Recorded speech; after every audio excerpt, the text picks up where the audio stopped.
আল্লাহ রাব্বুল আলামিন বলেন, ইন তাজতানিবু কাবাইরা মা তুনহাউনা আনহু নুকাফির আনকুম সাইয়্যাতিকুম ওয়া নুদখিলকুম মুদখালান কারীমা। তুমি যদি বড় বড় গুনাহগুলোকে ছেড়ে দিতে পারো, তাহলে আমি আল্লাহ রাব্বুল আলামিন, আমি তো রহমান, তোমার ছোট ছোট গুনার দিকে আমি তাকাবই না। নুকাফির আনকুম সাইয়্যাতিকুম, এই সমস্ত ছোটখাটো গুনাহগুলোকে মাফ করে দিয়ে আমি তোমাকে সম্মানজনক জান্নাত দিয়ে দেব। কিন্তু আজকের সমাজে ছোটখাটো পাপ তো দূরেই থাক, পাপের সাগরে আছি আমরা। কিসের সাগরে আছি? পাপের সাগরে। আজকে আস্তে আস্তে আজকে কিছু কথা বলবো। আমি ইচ্ছা পোষণ করেছি আজকে আমি সেই সূরা থেকে কথা বলবো যে সূরাটির নাম হলো এই কিতাবের নামে সূরাতুল ফুরকান। সূরাতুল ফুরকান এই কিতাবের নাম কি? না, আরেকটা নাম আছে। কি বলেন? ফুরকান। আল্লাহ তাআলা এই কিতাবের আরেকটা নাম দিয়েছেন ফুরকান।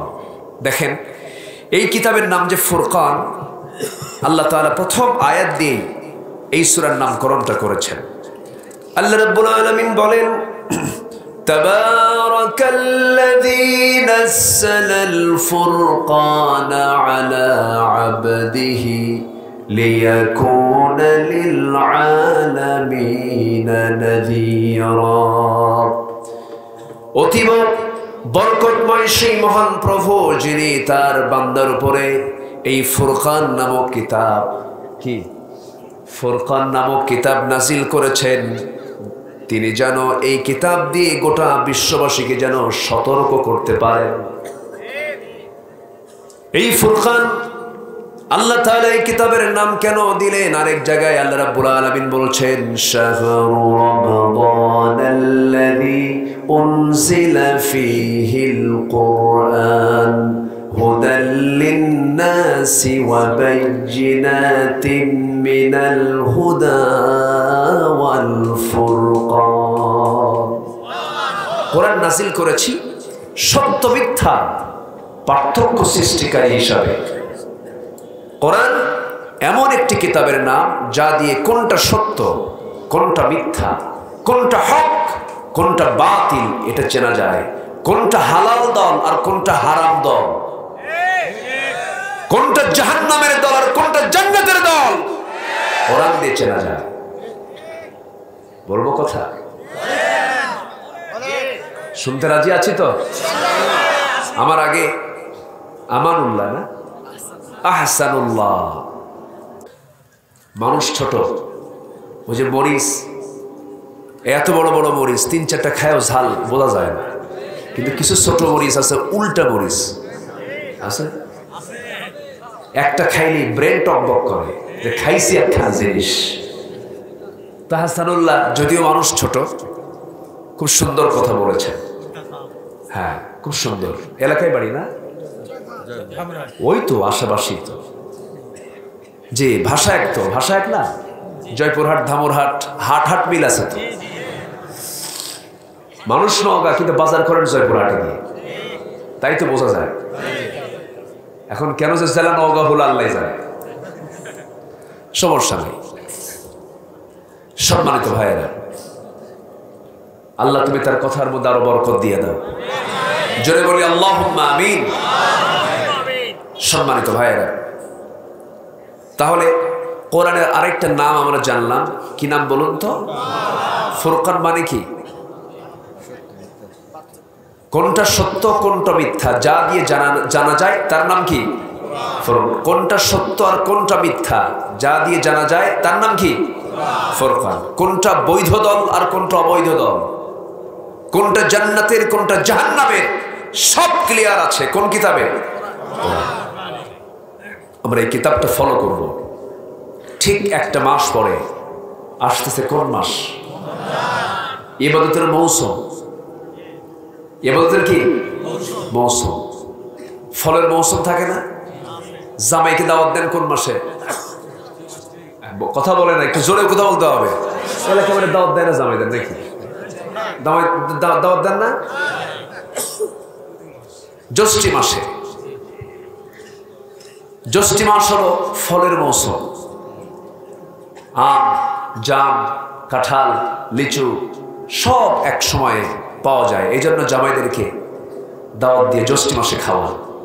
ঠিক তেমনি ইবাদতের একটা মৌসুম আছে, সেই মৌসুমটা কোনটা বলুন তো? বলুন কোনটা? রমজান। মাত্র 1 মাস আছে। আচ্ছা, রমজান কি এত দামি হতো কোরআন ছাড়া? বলেন। আচ্ছা, এই মাহফিল কি এত দামি হতো কোরআন ছাড়া? এই মাহফিল কি হতো কোরআন ছাড়া? সব কিছুর মূল আয়োজন কি? এখন একটা প্রশ্ন করি, কোরআন পড়তে পারেন কয়জন ভালো করে? এই হাত তুলতে বলি না, আরে পারেন দেখে হাত তুলতেছে, থামেন না। কোরআন কি সবাই কি সহি করে পড়তে পারেন? আমি যদি বলি এই জায়গায় কতজন ভাই কোরআনটাকে সহি করে সুন্দর করে তেলাওয়াত করতে পারেন, হাত কি বেশি উঠবে না কম উঠবে? কম উঠবে না? উঠবে। কেন উঠবে? এটা কি ওঠার কথা ছিল? এটা কি ওঠার কথা ছিল? আচ্ছা, যদি বলি এখানে মুসলমান কতজন আছেন, হাত কি কম উঠবে না বেশি উঠবে? তাহলে মুসলমানের হাত বেশি উঠবে, আর কোরআন পড়তে পারে না কি, এটার হাত কম উঠবে। এটা কি ভালো লক্ষণ না খারাপ লক্ষণ? কোরআন না জানা মুসলমান, কোরআন না জানা মুসলমান, এটা কি আল্লাহ তাআলা পছন্দ করবেন? আসতে বলে। আমি মনে হয় আপনাদেরকে কষ্ট দিচ্ছি, মনে হয় হুজুর এসে আপনাদের কি আমাদেরকে আসামি বানায় দিচ্ছেন ধীরে ধীরে, এটা কি ভাবতেছেন নাকি? না রে ভাই, আমি খুব দরদ রেখে কথা বলার চেষ্টা করছি, একটু কান লাগান। বহু সময় চলে গেছে আমাদের, বহু সময় নষ্ট করেছি। এক একটা ঘন্টার দাম কত? 4 আড্ডায় চলে গেল, খেলার আড্ডায় চলে গেল, রাত 3টার দিকে উঠে ওযু কইরা 2 রাকাত নামাজ পড়ে বিশ্বকাপ খেলা দেখে। আমি নিজে সাক্ষী। আবার ফোন দিয়ে বলে, হুজুর একটু দোয়া করেন আমার দলটা যেন জিতে। হুজুর কান্দে। আচ্ছা, তাহলে এত মেহনত দুনিয়ার সময় কত ব্যয় করলাম। এই কিতাব এত শক্তিশালী, এই কিতাব আমার পক্ষে যাবে অথবা বিপক্ষে যাবে। রাসূলও সুপারিশ করতে পারবেন না যদি কোরআন আমার বিরুদ্ধে রায় দেয়। রাসূলও সুপারিশ করতে পারবেন না। তাহলে কোরআনটাকে আমার অনুকূলে নেওয়ার দরকার আছে না নাই? আছে। কোরআনের মাহফিল আসছেন তো এই জন্য কথাগুলো বলছি। কিন্তু চাচার বয়স 60 বছর। যখন বলি চাচা কোরআনটা পড়েন, তখন চাচা বলে বাবা মুখে আসে না, পড়তে পারি না, বয়স হয়ে গেছে, মাথায় ঢোকে না। কিন্তু চাচাকে যখন বলি চাচা ধামুরহাট পৌরসভার সামনে যে 4 শতক একটা জায়গা, সুন্দর স্কয়ার দেখে একটা জায়গা আছে, সেখানে একটা বিল্ডিংও আছে, চাচা সেই জায়গার দাগ নাম্বারটা কত? 83 বলে দিছে। কিন্তু বলছে না, ওটা মনে আছে। যখন বলা হলো চাচা, মাঝে মাঝে দেখি নওগাঁ জজ কোর্টের বারান্দায় সকাল বিকাল ফাইলে খুব দৌড়াদৌড়ি করেন, এর কারণটা কি?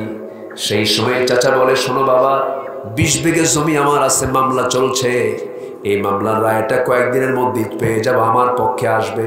কিন্তু মাঝে মাঝে উকিল ভুল করে, সে আর্টিকেলগুলো ভুলে যায়, মাঝে মাঝে উকিলকে আমি বুদ্ধি দিয়ে যাই।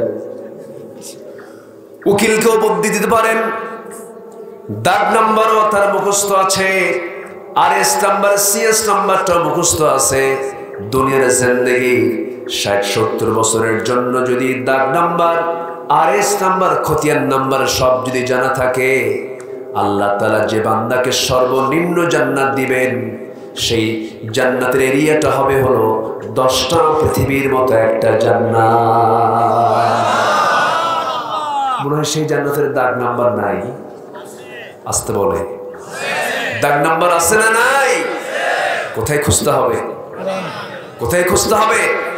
কোরআনে খুঁজে বের করতে হবে, তাছাড়া দাগ নাম্বার ভুল হয়ে যাবে। আর দাগ নাম্বার ভুল মানে জান্নাত না পেলে কোথায়? জাহান্নাম। আমার বাবাজি মুরব্বীরা যারা আছেন তাদেরকেও বলবো, যুবক যারা আছো তাদেরকেও বলবো, আজ থেকে ঠিক 30তম রমজান পর্যন্ত সোজা 2টা মাস সময় আছে, 60 দিন পরে আছে। রাসূল যখন রজব মাস পেতেন, আল্লাহুম্মা বারিক লানা ফি রজব ওয়া শাবান ওয়া বাল্লিগনা রমাদান। যদিও হাদিসটার রাবি যায়িফ, কিন্তু হাদিস তো যায়িফ নয়, হাদিস তো হাদিসই। আমার নবীজি বলেছেন, মাঝে মাঝে তিনি দোয়া করতেন, আল্লাহ রজব শাবানের বরকত দাও, রমজান পর্যন্ত হায়াতটা আমার পৌঁছিয়ে দাও, রমজান পর্যন্ত তুমি আমার হায়াতটা বাড়িয়ে দাও, রমজান পর্যন্ত আমাকে বাল্লিগনা পৌঁছিয়ে দাও। জোরে বলি সুবহানাল্লাহ। কি সুন্দর করে রাসূল দোয়াটা শিখিয়ে দিয়েছেন। সেই শাবান মাস আমরা পেয়েছি, আমার নবীজি রমজান বাদে বাকি 11টি মাসের মধ্যে সবচেয়ে বেশি রোজা যে রেখেছেন যে মাসে, সেই মাসের নাম হলো শাবান। কেন রেখেছেন জানো? রমজান মাসে রোজা রাখতেনি যেন কোনো কষ্ট না হয়, তার জন্য প্র্যাকটিস স্বরূপ শাবান মাস থেকে তিনি শুরু করেছেন, প্রস্তুতি নিয়েছেন শাবান মাস থেকেই। এবার আমরা এখানে বসে আছি যারা, আমি সবাইকে উদাত্ত আহ্বান জানাবো, এবার রমজানের প্রিপারেশন হবে 2 মাসে। যেমন করি হোক কোরআনটাকে সহি করে পড়া শিখবো ইনশাআল্লাহ। আওয়াজ খুব স্লো হলো, খুঁজে মাহফিলে এসে বিপদে পড়ে গেছি। কি শিখবেন না? একটু জোরে বলেন, আর একটু জোরে বলেন, আর একটু জোরে বলেন। কোরআনটা আমরা এই 2 মাসে শিখে ফেলবো, যেমন করে হোক আমাকে শিখতেই হবে, আমাকে জান্নাত যেতেই হবে। কারণ কোরআন সহি নাই, নামাজও সহি নাই। আজকে সমাজের কি দশা! পার্লামেন্টে কারি সাহেব যায় নাই, কারি সাহেব কোরআন তেলাওয়াত অধিবেশন শুরু হয়, আমি নিজের কানে শুনেছি কোন এক অধিবেশনে এরকম তেলাওয়াত হবে, কারি সাহেব নাই, এখন তেলাওয়াত করবে কে? তেলাওয়াতের দায়িত্ব পড়েছে কোন এক সংসদ সদস্যের উপরে দায়িত্ব পড়েছে, উনি তেলাওয়াত করতেছে, শয়তান কই তোর আমার তেলাওয়াত সুন্দর আছে। কোরআন তাকে লানত দেয়, কোরআন তাকে লানত দেয়। রুব্বা কারিইন লিল কুরআনি ওয়াল কুরআন ইয়ালআনহু, কোরআন তাকে লানত দেয় যে কোরআনটাকে সহি করে পড়ে। তাহলে সবার আগে আমরা কোরআনটাকে সহি করে পড়বো, জোরে বলি ইনশাআল্লাহ।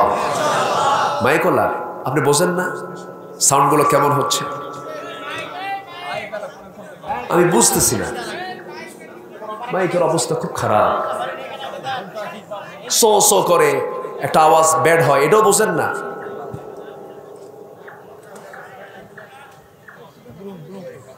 আমার দিকে তাকান সম্মানিত ভাইয়েরা।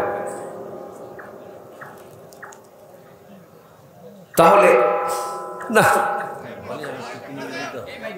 কি সমস্যা কি?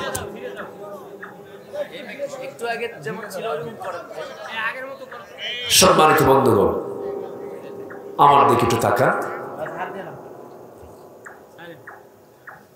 তাহলে যদি আমরা আজকের মাহফিলে সেই সিদ্ধান্ত নিয়ে যদি এটাকে বাস্তবায়ন করি, মাহফিলকে আমার আপনার জন্য অকল্যাণ হয়ে যাবে।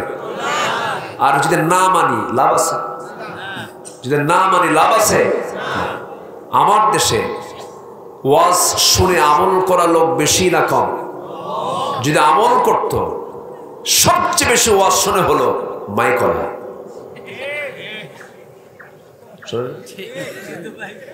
মাইকলার চাইতে ওয়াজ কি বেশি শোনে? মুখে দাঁড়িয়ে নাই, রাগ করতেছেন নাকি? রাগ করে না, ওয়াজ কম শোনে না। আমার বন্ধুগণ আমরা আমল করবো, আজকে যে কথাগুলো শুনবো আমরা আমল করবো, জোরে বলি ইনশাআল্লাহ। একটা কাজ কিন্তু দিয়ে দিয়েছে অলরেডি। বলেন কি? এখান থেকে বের হয়ে ভুলে যাবো আমরা নাকি? মনে থাকবে তো সবার? মাথায় সেটআপ দিয়ে নেন, কোন শিক্ষক আমি নির্বাচন করব, কাকে দিয়ে আমি শিখবো কোরআন। পেরেশান হতে হবে, পেরেশান হতে হবে। জান্নাত এত সস্তা নয়, এত সস্তা জান্নাত নয়। ঠাক ঠুক মেরে কয়েকটা সেজদা দিয়া শুক্রবারের নামাজ পড়া কিছু দোয়া টোয়া পড়া বলবা আল্লাহ তুমি আমার জান্নাত না দিয়া যাবা কই? এরকম চিন্তা করতেছি না। আল্লাহ তাআলা যে জান্নাতটা দিবেন সেই জান্নাত পেতে হলে পরীক্ষা দিয়ে যাচাই বাছাই করে ভাইবা বোর্ডে উত্তীর্ণ হয়ে এরপরে জান্নাত দিতে হবে। ভাইবা আছে না নাই? ভাইবা আছে, ভাইবা আছে।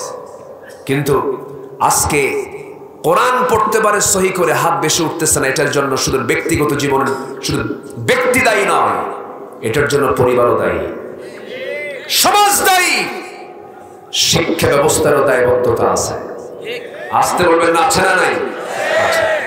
এই দেশে যত পরীক্ষা হয় সকল পরীক্ষার ভাইভা আছে না নাই? আছে। যত চাকরির জন্য পরীক্ষা হয় সকল চাকরির, আপনি তো ঘুদাঘুদি করতেছেন কেন? একভাবে রেখে দেন।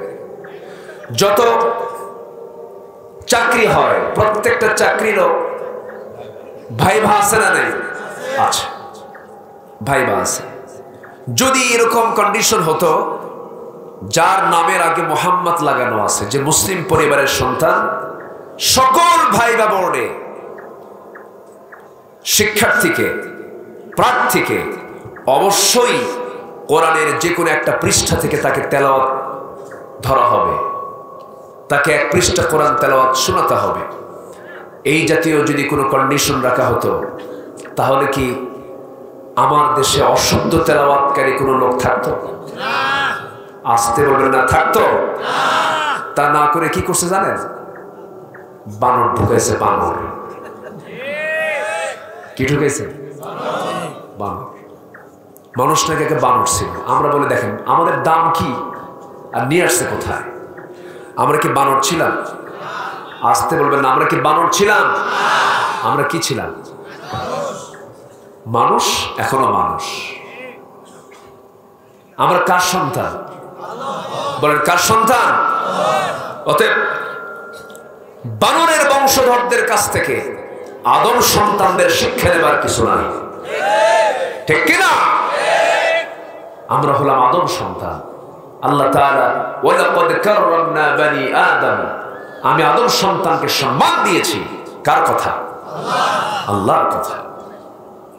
তাহলে একটা চ্যালেঞ্জ আমরা নেব, আগামী 2 মাসে আমরা কোরআন শিখে ফেলবো। জোরে বলি ইনশাআল্লাহ। কোন সূরা থেকে কথা?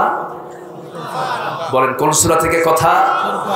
আমার আলোচনার ধরনটা একটু ভিন্ন, কিন্তু আমি একটা মানুষকে কোরআন শিখাতে গেলে, আলোচনা করতে গেলে একটু মুখস্থ করায় নেই, এটা আমার নেচার। আমরা মুখস্থ করে যাব কিছু কথা আজকে। জোরে বলি ইনশাআল্লাহ। আমার ভাইয়েরা, আমার বন্ধুগণ, আল্লাহ রাব্বুল আলামিন আমাকে আপনাকে এই দুনিয়াতে পাঠিয়ে দিয়েছেন। এই দুনিয়া থেকে একদিন বিদায় নিয়ে নেব, আমিও যাব, আপনিও যাবেন। কিন্তু আমলনামাগুলো যে কোনো একটা হাতে আল্লাহ তাআলা ধরায় দিবেন। বাম হাতে যদি চলে যায় এটা হলো খারাপ আমল, ডান হাতে যদি চলে যায় এটা ভালো আমল। আমরা আমলটা নেব বাম হাতে না ডান হাতে? বাম হাতে না ডান হাতে? ডান হাতে যদি আমলনামাগুলো নিতে চাই, সকল কাজগুলো করতে হবে হালাল না হারাম? হালাল না হারাম? সে হারামগুলোকে বর্জন করে হালালগুলোকে ধরবো আমরা। আল্লাহ রাব্বুল আলামিন বান্দাকে সুন্দর করে বলছেন, বান্দা শোনো, তোমার জন্য জান্নাত তো ক্লিয়ার হয়ে যাবে, শুধু হারামকে বর্জন করে হালাল জীবন গ্রহণ করে নাও। আমার ফরজ হুকুমগুলোকে মেনে নাও, ফরজ বিধানগুলোকে মেনে নাও। জান্নাত তো আমি তোমাকে দেবার জন্য প্রস্তুত আছি। শর্ত হলো ইয়া আইয়াতুহান নাফসুল মুতমাইন্নাতু রজিই ইলা রাব্বিকি রাদিয়াতাম মারদিয়াহ ফাদখুলি ফি ইবাদি ওয়াদখুলি জান্নাতি। জোরে বলুন আল্লাহু আকবার। ও প্রশান্ত আত্মা, তুমি আমার বান্দা হয়ে যাও, আমার জান্নাতে প্রবেশ করো, কেউ তোমাকে বাধা দেবে না। শর্ত হলো বান্দা হয়ে যেতে হবে কার? বান্দা কাকে বলে? আজান শুনলে পরে মনে হয় নামাজ না পড়লেও হয়। বান্দা কি তাকে বলে? আজান শোনার সঙ্গী সঙ্গী সে বান্দার দায়িত্ব হবে নামাজে চলে যাওয়া। কিন্তু একটা যদি প্রশ্ন করি আমি, বলুন তো আমার দেশে আজান শুনলে মসজিদে বেশি না বাজারে বেশি মানুষ? কোথায় বেশি মানুষ? বাজারে। আজান হচ্ছে মসজিদের মাইকে মাইকি, আজান শুনতেছি, কানে আওয়াজ আসতেছে, কিন্তু নামাজের কোনো খবর নাই।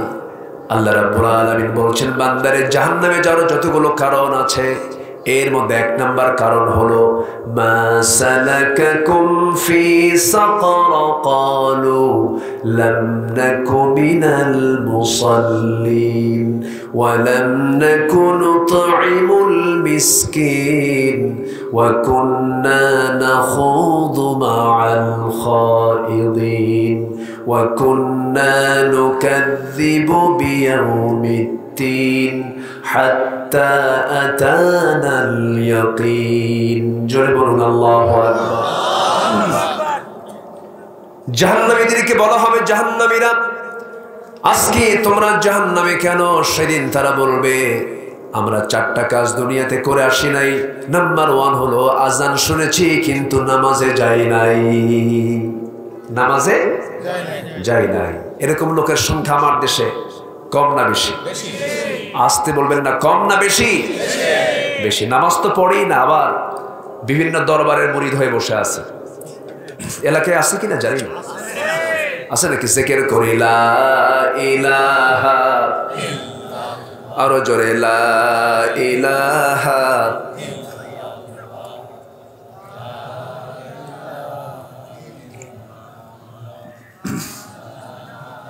আরো জোরে লা ইলাহা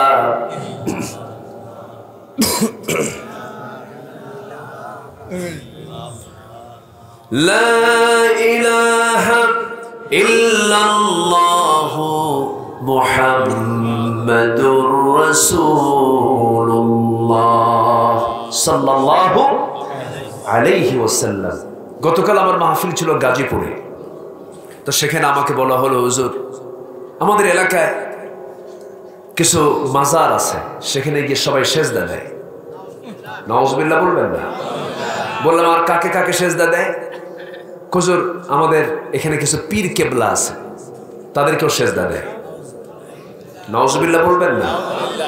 এই মস্তক একমাত্র কার জন্য? জোরে বলবেন কার জন্য? যে দরবারে সেজদা গ্রহণ হয়, যে লোকের পায়ে সেজদা নেয়, ওদের ঠ্যাং ভাঙা দরকার,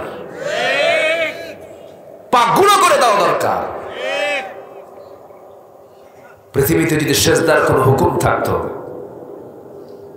পৃথিবীতে সেজদার যদি কোনো হুকুম থাকতো, সকল সেজদা তো নবীর পায়ে দেওয়ার কথা ছিল। আমার নবীর কবরে কোনো সেজদা আছে?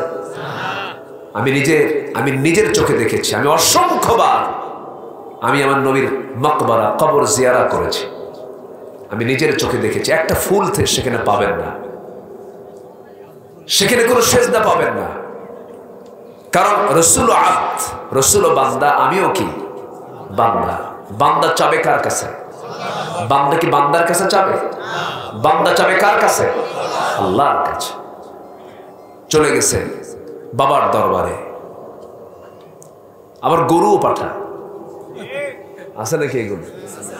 গরু পাঠায়। যারা গরু পাঠায় তারা আরেক বলদ। পেট পেট ঘষে কেমন? এটা ও ডেক্সি। হ্যাঁ, ডেক্সি দিকে পেট ঘষে, মানে বাচ্চা হওয়ার জন্য। ও আজকে শুধু আমি পারি? দেখেন এক একটা প্রতিভা এক এক রকম। ও তাহলে এরকম চলে, এগুলো হয় বাচ্চা হওয়ার জন্য।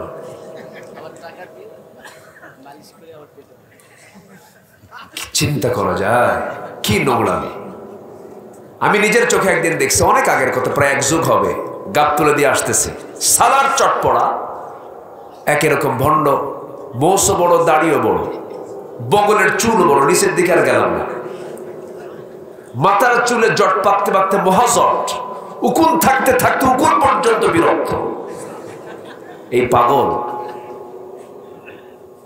হাঁটতেছে, পিছনে কিছু পাগল বলতেছে, বাবা একটা বাচ্চা দিবা। ও কি বাচ্চা দেওয়ার মহাজন? বাচ্চা কে দিবেন? আস্তে বাচ্চা কে দিবেন? ছেলে দেন কে? মেয়ে দেন কে? দেন না কে? দোষ কার?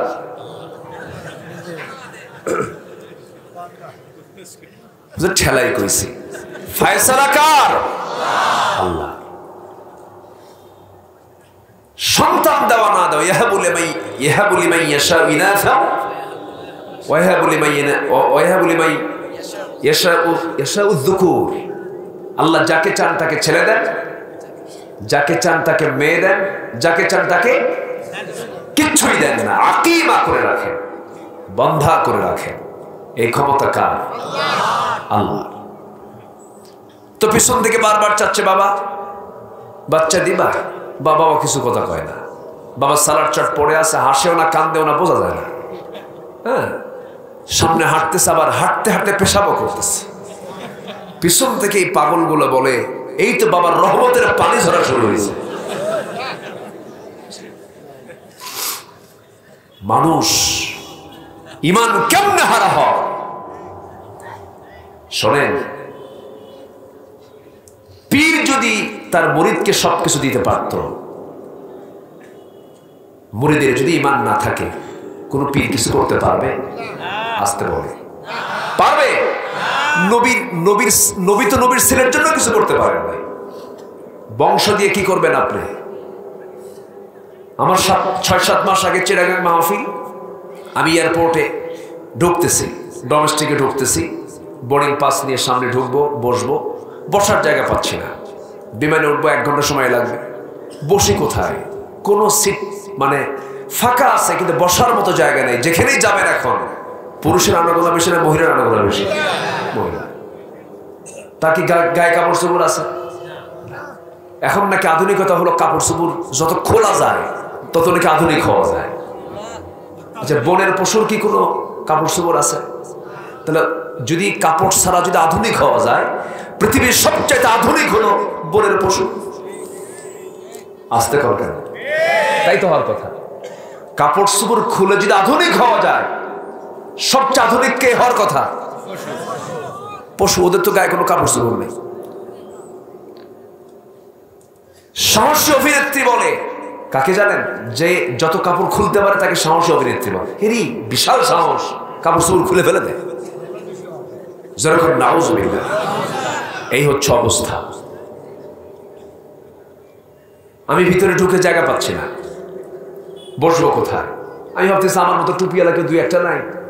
খুঁজতেছে, খুঁজতে খুঁজতে দেখি যে এক জায়গায় টুপিওয়ালা একজন বসে আছে। বললাম আমিও টুপিওয়ালা, যাই। তো বসার সঙ্গে আমি সালাম দিলাম, আসসালামু আলাইকুম, সালাম দিলাম। উনি উত্তরটা নিল কি নিল না বুঝলাম না। আমি বারবার আমার টুপির দিকে চাই আছে, মানে ওনার টুপির সাথে আমার টুপি মিলে নাই। কি কথা কি বোঝা যায় ভাই আমার? তো আমি আবার তাকে বললাম, মুরব্বী আমি তো আপনাকে সালাম দিয়েছি, তো মুরব্বী আপনার নামটা কি? চটপাটি আলাদা, মানে উনি কথা বলতেই চাচ্ছেন না, বলে ফেলেন আমি অমক পীরজাদা। যখন কইছে পীরজাদা, আমি পীরকে ভালোবাসি, যদি হক্কানে পীর হয়। আমি কেন গালিগালাজ দেব? পীরদের অবদান আছে না নাই? আসতে বলে আছে না নাই? আমি পীরকে ভালোবাসি, কিন্তু খাজার নাম করে গাঁজা খাবার, এটা খাজা মঈনুদ্দিন চিশতি এটা শিখিয়ে যান নাই। মঈনুদ্দিন চিশতি শিখিয়েছেন রাজা পৃথ্বীরাজকে কেমনে পরাজিত করে আল্লাহর জমিনে আল্লাহর দ্বীন কায়েম করতে হয়। খাজার নামে গাঁজা তুলবা, গাঁজা খাওয়া এটা হবে না। কি জিকির করে, খাজা দিল কর তাজা, ইসমে জালাল, গাজার কলকি খাওয়া হালাল। আছে না? তা আমি এই পীর সাহেবের পরিচয় যখন পেলাম, আমি চুপ করে বসে আছি। আমাকে বললো, হুজুর, আমাকে বলতেছে আপনি কে? আমাকে এরকম করে প্রশ্ন করছে। আমি বললাম, আমি তো আপনি পীরজাদা? আমি হলাম নবীজাদা। কি কথা কি বুঝতেছেন? তাহলে আমি ডিগ্রি আমার কমলো না বাড়লো? উনি পীরের ছেলে, আমি কিসের ছেলে? আপনি কিসের? বললেন আমরা সবাই কিসের ছেলে? আমার বাপকে আদম কি ছিলেন? আমরা তার কি সন্তান? তাহলে আমাদের দাম কি কম? তা আমার দিকে চেয়ে আছে এরকম করে। কি বললেন? হ্যাঁ, আপনি যদি পীরের ছেলে হয়ে যদি পীরজাদা পরিচয় দিতে পারেন, আমি নবীজাদা, লাভ কি? কোনো লাভ নেই। কুরাইশ বংশে জন্মগ্রহণ করেছেন মুহাম্মদ সাল্লাল্লাহু আলাইহি ওয়াসাল্লাম। আবু লাহাব কোন বংশের? লাভ কি? লাভ আছে?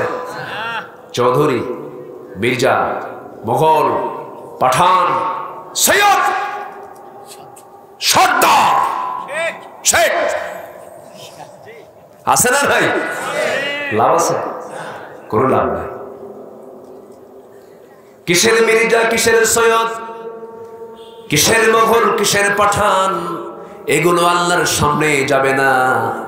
বংশ দিয়ে যদি হতো আবু লাহাব জান্নাতে চলে যেত, বংশ দিয়ে যদি হতো আবু তালেব জান্নাত পেয়ে যেত, বংশ দিয়ে যদি হতো এরকম করে বহু মানুষ জান্নাত পেয়ে যেত। নবীর ছেলে হয়ে যদি জান্নাত পাওয়া যেত, কেনানো জান্নাত পেয়ে যেত, নবীর বাপ হয়ে যদি জান্নাত পাওয়া যেত, তাহলে আজও জান্নাত পেয়ে যেত। কিন্তু জান্নাত পাবে না, কারণ তার মধ্যে কি নাই? আসতে বলবেন না, কি নাই? কোন মাজারে গিয়ে কোন কারো কাছে গিয়ে সেজদা দেওয়া মানে কি? হেরে যাওয়া। কি হেরে যাওয়া? ঈমান হেরে যাওয়া। এগুলো কথাগুলো বলা দরকার। অনেকে ভুল করে ফেলেন। মা বোন যারা মাহফিল আসছেন, পৃথিবীর কোনো ব্যক্তি আপনার উপকার করতে পারবে না। আপনারা যদি আল্লাহ ক্ষতি করতে চান, সকল ক্ষতি সকল কল্যাণ একমাত্র কার দরবার থেকে আসে? আসতে বলবেন না, কার দরবার থেকে আসে? আল্লাহর দরবার থেকে আসে। এই সমস্ত অপরাধগুলো করা যাবে না। যখন আমার কোনো কিছু চাইতে হবে, আমি নামাজে দাঁড়ায়া যাব, সেজদার মধ্যে চাবো, যা চাবো আল্লাহ সঙ্গে সঙ্গে তা দিয়ে দিবে। শুনলে কোথায় যাব? আসতে হবে না, কোথায় যাব? সেজদা দেব কাকে? কাকে? ইয়া আইয়ুহাল্লাযীনা আমানু রুকউ ওয়াসজুদু ওয়া'বুদু রাব্বাকুম ওয়াফআলুল খায়র লাআল্লাকুম তুফলিহুন। জোরে বলুন আল্লাহু আকবার। রুকু করো, সেজদা করো, ভালো কাজ করো, সফল হয়ে যাবে তুমি। আযান যখন হয়ে যাবে, হাইয়া আলাস সালাহ, সকল গেছে সেজদায় পড়ে পড়ে কাঁদতে কাঁদতে শেষ হয়ে যাচ্ছে। এরকম বান্দা আছে না? আছে। এক ওয়াক্ত নামাজের দাম যে কত! সারা জীবন নফল নামাজ পড়ে এক ওয়াক্ত ফরজ নামাজের সমান মর্যাদা পাওয়া যাবে না। ফজরের 2 রাকাত যে সুন্নাত ফরজের আগে পড়া হয়, রাসূল বলেছেন রাকাতাই সালাতুল ফজর খায়রুম মিনাদ দুনিয়া ওয়া মা ফিহা। ফজরের 2 রাকাত সুন্নাত হলো এই দুনিয়া এবং দুনিয়ার মাঝে যা কিছু আছে তার চাইতে দামি। কি নামাজ? বলেন কি নামাজ? ফরজ তো বাদই থাকলো, ফরজের দাম তো আরো কম নাকি? আরো বেশি। এই চান্সগুলো আমরা ছেড়ে দিচ্ছি, এই সুযোগগুলো আমরা আমাদের জীবন থেকে মাইনাস করে ফেলতেছি। বাচ্চাদের হাতে মোবাইল দিয়ে রেখেছে, বাচ্চাদেরকে মসজিদে যেতে দেই না। মাদেরও দোষ আছে, মারা ভিডিও গেমস গুলো চালু করে বাচ্চাদেরকে ভাত খাওয়ায়। আমি কি এগুলো অবাস্তব বলছি? আমি কি অবাস্তব কিছু বলছি নাকি? অথচ বাচ্চাগুলোকে কোরআন শুনিয়ে শুনিয়ে খাওয়ানোর কথা ছিল, সুন্দর করে কোরআন তেলাওয়াত গুলো দেখে দেখে তাকে শেখানোর কথা ছিল, কিন্তু বাচ্চার হাতে ভিডিও গেমস দিয়ে ফেলছে। বাচ্চা এত আসক্তি হয়ে গেছে, বাচ্চা মোবাইল ছাড়া কিছুই বোঝে না। কিন্তু সেই বাচ্চাকে ওই জায়গায় না রেখে যদি ছোট শিশুটা মেয়ে হোক ছেলে হোক, নাবালেগ যদি হয়ে থাকে, নাবালেগা যদি হয়ে থাকে, প্রত্যেকটা শিশু তার নামাজ শিখবে বাড়িতে না মসজিদে?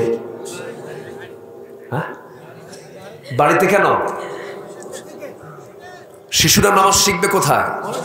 আরো জোরে বলেন, আরো জোরে বলেন। মসজিদে, মসজিদে শিখবে। মেয়ে হোক ছেলে হোক, বয়স হয় নাই, নাবালেগা, আপনি বাবা, আপনার দায়িত্ব হলো তাকে সাথে করে নিয়ে যাওয়া। সে নামাজের শৃঙ্খলা দেখবে, নিয়ম দেখবে, টাইম শিখবে, আনুগত্য শিখবে, শ্রদ্ধা শিখবে, ভদ্রতা শিখবে। সব শিক্ষা নামাজের মধ্যে আছে না নাই? আচ্ছা, ইমামের সঙ্গে কেমনে কথা বলতে হয় শিখবে এগুলো। কিন্তু আজকে আমার দেশে আমি মদিনার মসজিদে দেখেছি ছোট ছোট বাচ্চারা দৌড়াদৌড়ি করে। সব বাচ্চার বাপ মা সব করে কি জানেন? মদিনায় এসে সব বাচ্চাকে দেয় ছেড়ে, ঘর তোরা খেলাধুলা কর। বাচ্চাদের সবচেয়ে প্রিয় জায়গা হওয়ার কথা হলো মসজিদ। কিন্তু আমার দেশে কিছু বুড়া চাচা আছে, এই বুড়া চাচা গুলো বাচ্চাদেরকে দেখলে চোখ এইরকম বড় বানায়। আমি কি ভুল বলছি? হ্যাঁ, এই তো বাচ্চা দেখলেই ধমকায়। ওই নাতিরাও মনে মনে কয় বুড়া মা কুলখানি খাবো।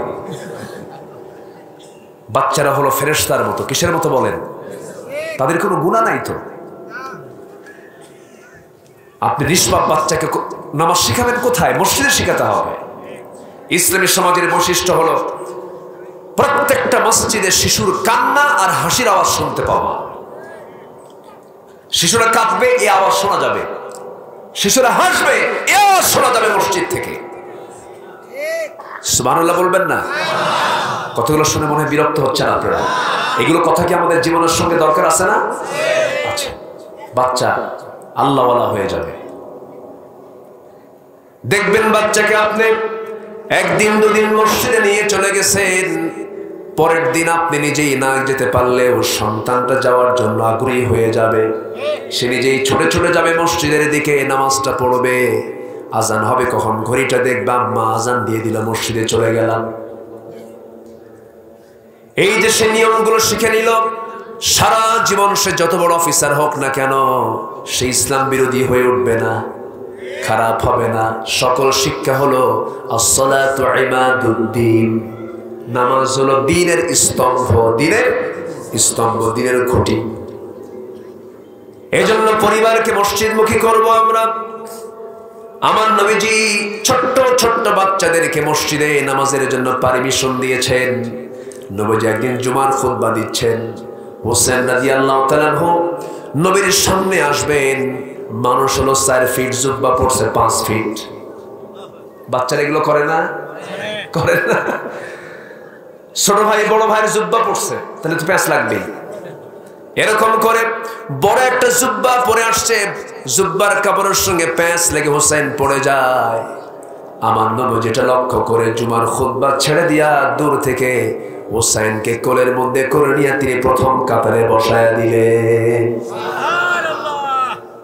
প্রথম কাতারে বসায় দিয়া নবীজি আবার খুতবা শুরু করে দিলেন। নবীজি সিজদার মধ্যে একদিন আছেন, হুসাইন রাদিয়াল্লাহু তাআলা আনহু লাফ মেরে গিয়ে নবীজির ঘাড়ে গিয়ে বসে আছেন। নবীজির সিজদার মধ্যে তিনি সিজদা দিয়ে তাসবিহ জপতেছেন। হুসাইন ঘাট থেকে ওঠে না, আমার নবীর সিজদা থেকে উঠতে পারেন না। স্বেচ্ছায় যখন হুসাইন উঠে গেল, আমার নবীজি উঠে বসলেন, তাশাহুদ পড়ে আস্তে করে সালাম ফিরলেন। সালাম ফেরার পরে বলছেন, হুসাইন আজকে তুমি আমার বড় উপকার করেছো, ঘাড়ে বসার কারণে আমার তাসবিহর পরিমাণটা বেড়ে গেছে। নবীজি বাচ্চাদেরকে খুব ভালোবাসতেন। আমার নবীজি শিশু প্রিয় নবী ছিলেন। আম্মা জান আয়েশা বলেন, আমি নবীর স্ত্রী ছিলাম, কিন্তু মাঝে মাঝে মনে হতো রাসূল হুসাইনকে এত পরিমাণ সময় দিতেন যে আমার কাছে মনে হতো আমার চাইতে রাসূল হুসাইনকে বেশি সময় দিতেন। আমার নবীজি একদিন মসজিদে নববীর মধ্যে বসা, হোসেন কোলের মধ্যে আছি, নবীজি তার সঙ্গে গল্প করছেন, খাওয়া নিয়ে গল্প করছেন, কুশল বিনিময় করছেন। এমন সময় রাসূল দেখতে পেলেন বাবে জিবরিল দিয়ে জিবরাইল আলাইহিস সালাতু ওয়াস সালাম নবীর সামনে আস্তে করে এসে বসলেন। বসার সঙ্গে সঙ্গে আমার নবীজি মুস্কি হাসি মেরে সালাম বিনিময় করে নিয়া হুসাইনকে লক্ষ্য করে বলছেন, না না, এই লোকটা মাঝে মাঝে তোমার কাছে আসে, তুমি কি এই লোকটা মাঝে মাঝে তোমার কাছে আসে, আমার কাছে আসে, আমাদের সঙ্গে দেখা সাক্ষাৎ করে যায়, তুমি কি তাকে চেনো নাকি? হুসাইন মুস্কি মুস্কি হাসি দিয়ে বলছে, না না, এই লোকটা মাঝে মাঝে আপনার কাছে আসে, আমিও লক্ষ্য করি মাঝে মাঝে, কিন্তু লোকটাকে দেখে মনে হয় যেন খুব সুন্দর মানুষ, সুন্দর চেহারা, কিন্তু সব সাহাবীর আসার ধরনটা একরকম, এই সাহাবীর আসার ধরনটা ভিন্ন রকম। কেন, কি হয়েছে না না বলো? সব সাহাবী যখন আপনার সঙ্গে দেখা করতে আসে, কেউ খেজুর, কি আঙ্গুর, কেউ বেদেনা, উটের গোশতগুলো নিয়ে আসে, এই লোকটা মাঝে মাঝে আসে খালি হাতে আসে। আমার কাছে মনে হয় একটু কৃপণ সাইজের সাহাবী, কৃপণ মার্কা লোক। আমার নবীজি মুস্কি মুস্কি হাসি মেরে জিবরাইলকে মুখের ভাষায় চোখের ভাষায় বলছেন, জিবরাইল, আমার নাতি যাকে ধরে তাকে ছাড়ে না। আমার নবীজি মুস্কি মুস্কি হাসি দিচ্ছেন। আল্লাহ তাআলা বলছেন, জিবরাইল, আমার প্রিয় দোস্তের প্রিয় নাতি হোসেন যখন শক করিয়ে ফেলেছে, তোমার পকেট থেকে কিছু খসায়া ছাড়বে, পকেটের মধ্যে হাত দিয়ে দেখো জান্নাতের আঙ্গুরের ছড়া তোমার পকেটের মধ্যে ঢুকানো আছে। আস্তে করে আঙ্গুরের ছড়াটা বের করলেন, নবীর সামনে ঝোলায়া রাখলেন। রাসূল তো টের পেলেন। রাসূল বলছেন, না না, কে বলেছে, কে বলেছে? কৃপণ সাহাবী, দেখো কি সুন্দর আঙ্গুর নিয়ে এসেছে। হোসেন বলছে, না না, এতক্ষণ ভাবছিলাম সাধারণ কৃপণ, এখন দেখি মারাত্মক কৃপণ। কেন? পকেট আঙ্গুর থুই আঙ্গুর বের করে না। সুবহানাল্লাহ বলবেন না? জোরে বলে সুবহানাল্লাহ। শিশুকে সময় দিবেন না, সে শিশু আল্লাহওয়ালা হবে কেন? বাচ্চাকে সময় দেওয়া দরকার। ওই বাচ্চাই তো বড় আলেম হবে, ওই বাচ্চাই তো দেশ চালাবে, সমাজ চালাবে। সেই জন্য বাচ্চাগুলোকে সময় দিতে হবে ইসলামের জন্য।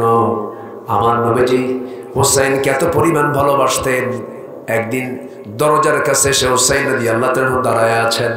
মসজিদ নববীর ভিতরে রাসূল আলোচনা করছেন সাহাবায়ে কেরামকে নিয়ে। হুসাইন রাদিয়াল্লাহু তাআলা দরজায় দাঁড়ানো এক সাহাবীকে, পাহারারত সাহাবী, তাকে বললেন, চাচা দরজাটা খুলে দেন, ভিতরে যাব, নানার সঙ্গে দেখা করব। সাহাবী বলছেন, হুসাইন, তুমি এখন গেলে পরে নবীজি তোমাকে দেখেই খুতবা ছেড়ে দিবেন, আলোচনা ছেড়ে দিবেন, তুমি পরে আসো।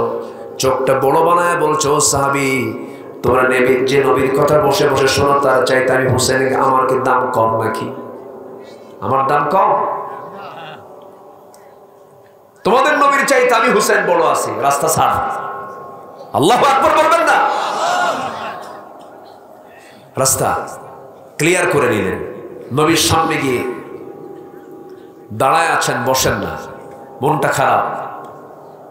রাসূল বলছেন, না না, তোমার মনটা খারাপ দেখে আমারও মনটা খারাপ হয়ে যাচ্ছে। না না, তোমার কি হয়েছে বলো? হোসেন বলছে, না না, আমি তোমার সঙ্গে আজকে বেশি কথা বলবো না, শুধু কয়েকটা কথা বলবো। আমার মনটা আজকে ভালো নাই। আমার কি সম্মান কিছু নাই নাকি? রাসূল বলছে, কি হয়েছে তোমার, কে কি করেছে বলো। না না, না না, শোনো, একটা কথা বলি, কি তুমি বড় না আমি বড়? রাসূল বলছেন, তুমি আমার চেয়ে কেমনে বড় হও? আমি তোমার নানা, তুমি তো আমার নাতি, তুমি আমার বয়সও ছোট। তুমি আমার নাতি হও, তুমি তো আমার ছোটই হওয়ার কথা। হোসেন বলছে, না না, আজকে আমি বুঝাই দেব আমি তোমার চাইতে বড়। রাসূল মুস্কি হাসি মেরে বলছে, আমার নাতি মনে হয় খেপে গেছে, দেখি কি বলে। এবার বলছে, না না, তুমি আমাকে বুঝাই দাও তো, তুমি কেমন আমার চাইতে বড়? রাসূল কিন্তু খেপলেন না। রাসূল আস্তে করে বলছে, না না, কি বলতে চাও বলো। এবার হোসেন বলছে, না না, তোমাকে 3টা প্রশ্ন করব, করো 3টা প্রশ্ন। কি? শর্ত আছে 2টা। 1 নাম্বার শর্ত হলো, যত সাহাবী তোমার আছে সব সাহাবীকে তোমার সামনে ডেকে আনো। ডেকে আনা হলো। এবার হুসাইন বলছে, না না, আমি যখন তোমার সঙ্গে খেলাধুলা করি, আমার সবচাইতে প্রিয় জায়গা কি? রাসূল বলছে, আমার সবচাইতে প্রিয় জায়গা তোমার জন্য আমার বুকটা তোমার সবচেয়ে প্রিয় জায়গা। সঙ্গে সঙ্গে রাসূলকে বলছেন, না না, তুমি শুয়ে পড়ো। লাফ মেরে গিয়ে নবীর বুকের উপর গিয়ে বসলেন। বসে বলছেন, না না, তিনটা প্রশ্ন শুধু করব, উত্তর শুধু দিবা, বেশি কথা বলা যাবে না। নাম্বার 1 প্রশ্ন, নানা তুমি বলো তো তোমার বাবার নামটা কি? আমার নবীজি মুস্কি মুস্কি হাসি মেরে বলছেন, আমার বাবার নাম আব্দুল্লাহ। বাড়ি তার কোথায়? মক্কায়। কোন বংশ? কুরাইশ বংশ। ঠিক আছে। ও নানা তুমি তো জানো আমার বাবার পরিচয়টা কি? মক্কার মানুষ, কুরাইশ বংশের মানুষ, তাও ঠিক আছে, কিন্তু একটা যোগ হলো, সেটা হলো দুনিয়ার সমস্ত কাফের বেঈমানদের জন্য যাকে সিংহ করে পাঠানো হয়েছে, আসাদুল্লাহিল গালিব, আমার গর্বিত পিতা আলী এক পাল্লায় দাও, তোমার পিতা আব্দুল্লাহকে এক পাল্লায় দাও, আল্লাহর কসম আমার বাবার ওজনটাই ভারী হয়ে যাবে। বলো নানা কে বড়? আমার নবীজি মুস্কি মুস্কি হাসি মারছেন, কোনো কথা বলছেন না। এবার বলছেন, নানা আর কি প্রশ্ন করবে বলো নানা। এবার বলছে, নানা বলো তো তোমার মার নামটা কি? আমেনা। তোমার মার নাম আমেনা। বাড়ি তার কোথায়? মদিনায়। এতটুকুই তার পরিচয় শেষ। কিন্তু নানা তুমি তো নিশ্চয়ই জানো আমার মার পরিচয়টা কি? আমার মা হলেন জান্নাতের সমস্ত নেক আবেদা সালেহা, সবচেয়ে মুমিনা নারীদের সর্দারিনী খাতুনে জান্নাত মা ফাতিমা। আমার মা ফাতিমাকে এক পাল্লায় দাও, তোমার মা আমিনাকে এক পাল্লায় দিয়ে দাও, আল্লাহর কসম আমার মা ফাতিমার ওজনটাই বেশি ভারী হয়ে যাবে। আমার নবীজি চোখের পানি ফেলে ফেলে কাঁদতেছেন, আবার হাসতেছেন। আহারে কি বিজ্ঞচিত কথা আমার কলিজার টুকরা নাতির। এবার বলছে, নানা তুমি বলো তো নানা তোমার নানার নামটা কি? তোমার নানাকে বলো। সঙ্গী সঙ্গী রাসূল বলছেন, আমার নানার নাম হলো ওহাব জোহরি। বাড়ি তার কোথায়? বাড়ি তার হলো মদিনায়। কি করতেন? ব্যবসা করতেন। এতটুকুই তার পরিচয় শেষ। কিন্তু নানা তুমি কি জানো আমার নানার পরিচয়টা কি? আমার নানা হলেন সর্বকালের সর্বযুগের সর্বশ্রেষ্ঠ মহামানব রাসূল আকরাম নবী মুকাররম জনাবে মুহাম্মদুর রাসূলুল্লাহ সাল্লাল্লাহু আলাইহি সাল্লাম। আমার নানাকে এক পাল্লায় দাও, তোমার নানা ওহাব জোহরিকে এক পাল্লায় দাও, আল্লাহর কসম আমার নানার ওজনটাই বেশি ভারী হয়ে যাবে। জোরে বলি সুবহানাল্লাহ। আমার নবীজি হোসেনকে কোলের মধ্যে নিলেন, চুম্বন করলেন, কপালে গন্ডদেশে সব জায়গায় চুমোতে চুমোতে ভরে দিয়ে বলছে, নানা আজকে আমি রাসূল হওয়ার পরও, নবী হওয়ার পরও যুক্তির দিক থেকে আমি তোর কাছে হেরে গেলাম। আমার ভাইরা, এই কথাগুলো আমি এখানে উপস্থাপন করার যে মূল লক্ষ্যটা ছিল, প্রত্যেক শিশুর পেছনে আমাদের মেহনত করার দরকার আছে না নাই? আসতে বলবেন না, আছে না নাই? আজকে সমাজ ধ্বংসের মূল কারণ হলো পরিবারকে সময় না দেওয়া। 7 দিন আগে আমি চুয়াডাঙ্গা মাহফিলে গেছি। এশার নামাজের পর আমাকে খাইতে দিল, বসলাম। বাড়িওয়ালা হঠাৎ করে আমাকে প্রশ্ন করছে, হুজুর আপনার বাড়ি কোথায়? বললাম আমার বাড়ি তো উত্তরবঙ্গে, আমার জন্মস্থান। হুজুর আমি তো আমার মেয়েকে বিয়ে দিয়েছি ঠাকুরগাঁয়ে। তো বললাম ঠাকুরগাঁ তো বহুদূর, দেশের শেষ মাথা, তো চুয়াডাঙ্গা থেকে আপনার মেয়েকে বিয়ে দিলেন ঠাকুরগাঁ, এত দূরে বিয়ে দিলেন মেয়েকে, এটার ঘটক কে? বলছে হুজুর মোবাইল। ঘটক কি? হ্যাঁ, তাহলে মোবাইলের আরেকটা নাম কি হলো? জনের মোবাইল আরেকটা নাম কি? ঘটক। যদি কোনো পিতা তার মেয়ের হাতে মোবাইল তুলে দেন, ভাবতে হবে কি তুলে দিলেন? ঘটক তুলে দিলেন। আমি এর চাইতে আর কিছু বোঝাতে পারবো না। আমি কি শেষ করে দেবো নাকি? আসেন না সবাই? জোরে বলি ইনশাআল্লাহ। আমি আজকেই মনে হয় আমি আমার মতো করে কিছু কথা বলতে পারছি। গতকালকে আমার কণ্ঠের পরিস্থিতি এটা ছিল না, আমি টান দিতেই পারিনি। আজকে কিছু কথা, আপনাদের একটু দোয়া আছে মনে হয়, দোয়া করছেন তো আমার জন্য? আমার দোয়া কিন্তু অব্যাহত আছে। আল্লাহ তুমি আমাদের এই সম্পর্ক আরশের ছায়া পর্যন্ত গড়িয়ে দাও। আরশের ছায়া লাগবে না? আজ থেকে লাগবে কি লাগবে না? দায়িত্ব কিন্তু দিলাম 2টা। এই আলোচনার মধ্যে কিন্তু 2টা দায়িত্ব দিয়ে দিয়েছি। নাম্বার 1, সামনে কয়দিন আছে? বলেন কয়দিন? 60 দিন, 2 মাস। কি শিখবো? নাম্বার 2, কোরআন দিয়ে কি পড়বো? বলেন বলেন বলেন। নামাজ কি কারো বাদ যাবে? নিজের সন্তানকে সব নিয়ে চলে যাব কোথায়? মসজিদে। সমাজ চালাতে নিয়ে যে নেতাগুলো নামাজ পড়বে না, সেই নেতাদের নেতৃত্ব আমরা মানব না। মনে থাকবে সবার, যে নেতার নামাজ নাই সেই নেতার মুখে আমরা জুতা মারি। যারা আল্লাহর হক নষ্ট করতে পারে তারাই জনগণের হক নষ্ট করতে পারে। দেশের স্বাধীনতার বয়স আজকে 52 বছর। 52 বছর চলে গেল, আমরা মানুষ হতে পারলাম না। জাতির শ্রেষ্ঠ সন্তান হলো মুক্তিযোদ্ধা। 2000 মুক্তিযোদ্ধা, জাতীয় পত্রিকার একটা জরিপে দেখলাম 2000 মুক্তিযোদ্ধা তারা মুক্তিযোদ্ধার ভাতা গ্রহণ করেছে, যাদের বয়স হলো 52 বছর, যুদ্ধের বয়স 52 বছর, সমান সমান। যুদ্ধ করলো কোন দিন? এই লোকগুলো ওঠে কেন? এই যে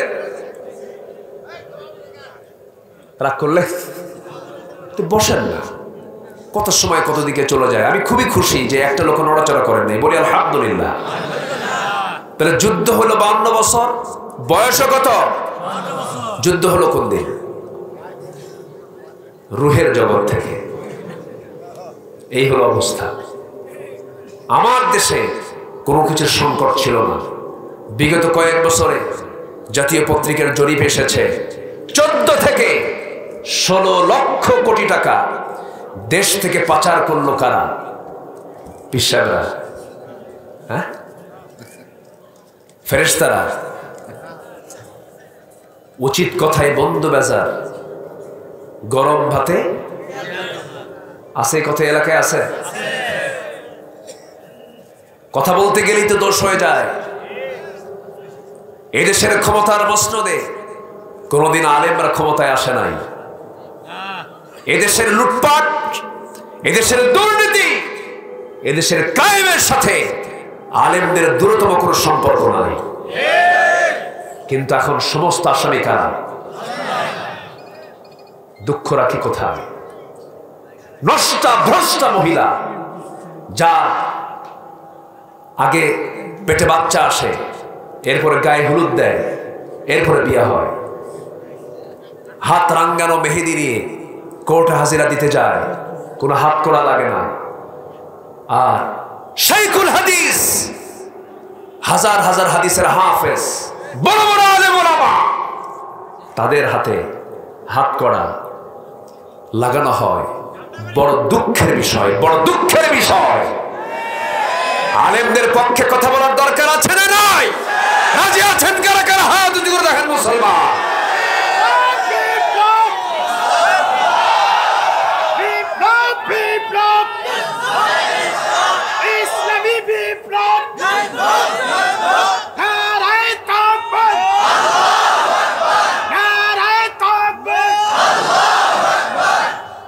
আল্লাহ কবুল করুন, আরো যেন আল্লাহ কবুল করুন।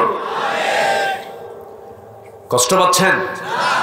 আমি কোন দলীয় কোন দলকে সমর্থন দিয়ে আমি কথা বলছি না। আওয়ামী লীগ আমার, বিএনপি আমার, জাতীয় পার্টি আমার, সব দল আমার, সবাই তো ভাই। কিন্তু যে ইসলামের বিরুদ্ধে কথা বলবে, আলেমদের বিরুদ্ধে চারণ করবে, রাসূলকে নিয়ে কথা বলবে, আল্লাহকে নিয়ে কথা বলবে, জিহ্বা টেনে ছিড়বো আমরা। এই ক্ষেত্রে কোনো আপোষ করা যাবে না, কারণ ঈমান বিক্রি করে খাওয়া যাবে না। ঈমান বেচা লোক আমার দেশে আছে না নাই? সকালবেলা ঈমানদার, বিকেলবেলা ঈমান বেচে শেষ। ইউসবিহু মুমিনান ওয়া ইউমসি কাফিরান। আখিরের জামানায় এমন কিছু লোক আসবে যারা সকালবেলা মুমিন থাকবে, বিকেলবেলা কাফের হয়ে যাবে। সহিহ হাদিস। সম্মানিত ভাইরা, এজন্য যা বলবো অকুল হক ওয়া ইন কানা মুররান, সত্য কথা বলবো। আকুলু কাওলান সাদীদা ইউসলিহ লাকুম আমালাকুম। সত্য কথা বলবা, আল্লাহ তাআলা তোমার সমস্ত আমলকে ইসলাহ করে দিবেন, ভুল তো ঠিক করে দিবেন সত্য কথা বলার জন্য। সুবহানাল্লাহ বলেন। সত্যবাদী লোকের অপরাধ শুধু একটাই হয়, সত্য কথা বলা, ঠিক কিনা? সত্যবাদীর কোনো কোথাও ঠেকে না, শুধু সত্যবাদী ঠেকে এক জায়গায়, সত্য কথা বলার জন্য ঠেকে যায়। আমরা সত্যের পথেই ঠেকে যাব। জোরে বলি ইনশাআল্লাহ, আরো জোরে বলি ইনশাআল্লাহ। কষ্ট পাচ্ছেন? আলোচনা চলুক, হুজুর বলুক, হুজুরও বাসুক। জি, জোরে বলি ইনশাআল্লাহ। এখানে আলেম ওলামা আছেন, অনেক বড় আলেমে দ্বীন বসে আছেন। আমি খুবই আনন্দিত, এই প্রত্যন্ত অঞ্চলে এত বড় আয়োজন করেছে যুব কমিটি। আল্লাহ তুমি যুবকদের এই আয়োজনকে তুমি আল্লাহ কবুল করে নাও। জোরে বলি আল্লাহুম্মা আমিন। সম্মানিত ভাইয়েরা, দুটো কাজ আমি আপনাদেরকে দিলাম। কোরআনের এই শিক্ষা ফান্ডামেন্টাল, এটা টিকে রাখবো। নামাজ, এটাকে টিকে রাখবো। এখন কথা হলো, নামাজ কায়েমের কাজ করার দরকার আছে না নাই? আসতে বলবেন না, আছে না নাই? নামাজ আদায়ে সুদ বন্ধ হবে না, জেনা বন্ধ হবে না, মদের বোতল বন্ধ হবে না, কিন্তু নামাজ কায়েম হলে পরে সব বন্ধ হয়ে যাবে। কথা ক্লিয়ার? সম্মানিত ভাইয়েরা, সূরা ফুরকান থেকে আমি কিছু কথা যোগ দিয়ে আজকের আলোচনা আমি শেষের দিকে আস্তে আস্তে চলে যাচ্ছি, তবু সময় লাগবে, একটু শোনেন। সূরা ফুরকানের শেষ রুকুতে আল্লাহ তাআলা বান্দাদেরকে সুন্দর করে একদম সাজানো গোছানো কিছু আমল শিখিয়ে দিয়েছেন, কিছু গুণ শিখিয়ে দিয়েছেন। সুবহানাল্লাহ, এত সুন্দর করে আল্লাহ তাআলা কথাগুলো বলে দিয়েছেন। আগে নিজের পরিচয় দিচ্ছেন, বান্দা আমি কিন্তু সেই আল্লাহ না, আমি কিন্তু সাধারণ কোনো প্রভু নই, আমি কত বড় প্রভু দেখো। তাবারাকাল্লাযী জাআলা ফিস সামাই বুরুজান ওয়া জাআলা ফিহা সিরাজান ওয়া কমারান মুনীরা। আমি হলাম সেই প্রভু, আকাশে যিনি বহু গ্রহরাজি সৃষ্টি করেছেন, যিনি সূর্যের মালিক, যিনি আলোকিত চাঁদের মালিক। সুবহানাল্লাহ বলবেন না? সূর্যের মালিক পৃথিবীর কেউ বলতে পারবে? চাঁদের মালিক পৃথিবীর কেউ বলতে পারবে? মালিক কে? আল্লাহ তাআলা। মালিক একজন, কে? আল্লাহ। আল্লাহ রাব্বুল আলামিনের পরে বলেন, وَهُوَ الَّذِي جَعَلَ اللَّيْلَ وَالنَّهَارَ خِلْفَةً لِمَنْ أَرَادَ أَنْ يَذَّكَّرَ أَوْ أَرَادَ شُكُورًا। তিনি সেই মহান সত্তা যিনি রাতকে দিনের স্থলাভিষিক্ত করে দিয়েছেন, খিলফা করে দিয়েছেন, স্থলাভিষিক্ত করে দিয়েছেন। দিনের মধ্যে রাত ঢুকান, রাতের মধ্যে দিন ঢুকান। তিনি কে? আল্লাহ। আসতে বলবেন না, তিনি কে? আল্লাহ। এই দুইটা বড় বড় পরিচয় দিয়ে বলছেন, শোনো, সে আল্লাহ আমি বলে দিচ্ছি, তোমরা 17টা গুণ অর্জন করো, 17টা চরিত্র তোমরা তোমাদের মধ্যে নিয়ে আসো। নাম্বার 1 হলো, প্রথমে শিখে নিলাম আমরা কোরআনটা শিখবো। নাম্বার 2 হলো আমরা নামাজটাকে রেগুলার করব, নামাজ কায়েমের সংগ্রামও করব। এবার আসুন, আমাদের ব্যক্তিগত জীবনে কিছু গুণ থাকা দরকার।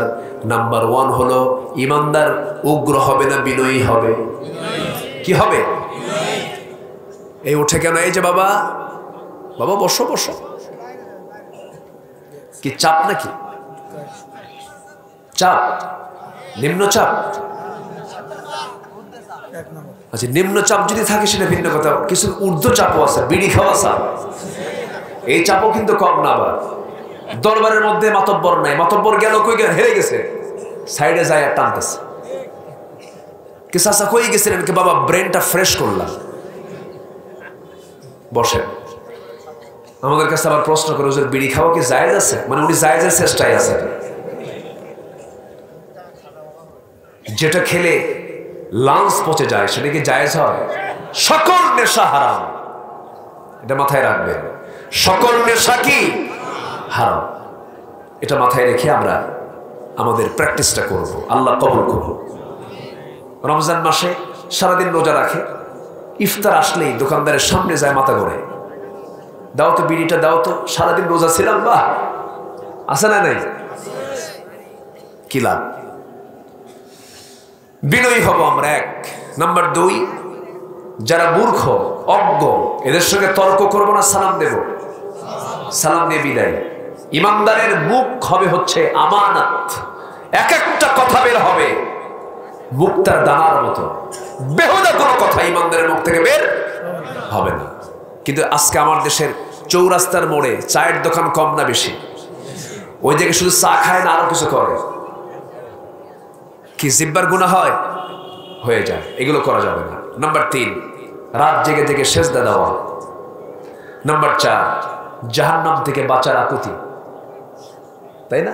জাহান্নাম থেকে বাঁচার, ইন্নাহা সাআত মুস্তাকাররা ওয়া মুকামা।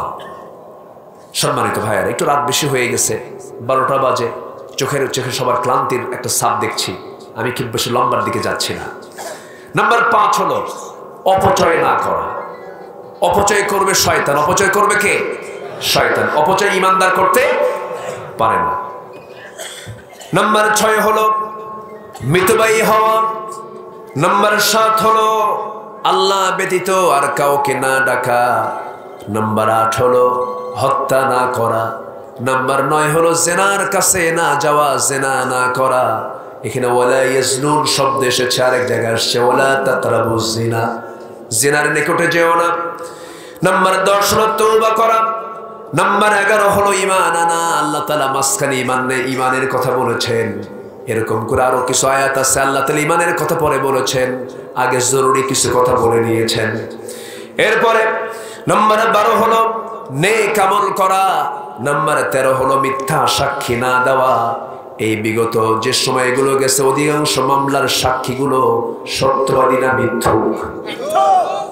কি আছে না নাই? মিথ্যা সাক্ষী দিবা, তোমার মিথ্যা সাক্ষীর কারণে যদি কোনো রায় উল্টা পাল্টা হয়, কিয়ামতের দিন আল্লাহ তাআলা তোমাকে উপর করে জাহান্নামে নিয়ে যাবে। অনর্থক কথা কর্ম থেকে নিজেকে গুটিয়ে রাখা। নাম্বার 15 হলো আল্লাহর স্মরণ। আল্লাহর স্মরণে অন্ধবধির মতো না হওয়া, আল্লাহর স্মরণে সজাগ থাকা। নাম্বার 16 হলো পরিবারের জন্য শুধু বিল্ড আপের চিন্তা না করে তাদের জন্য দোয়া করা, হাবলানা মিন আজওয়াজিনা ওয়া যুররিয়াতিনা কুররাতা আয়ুন ওয়াজআলনা লিল মুত্তাকিনা ইমামা।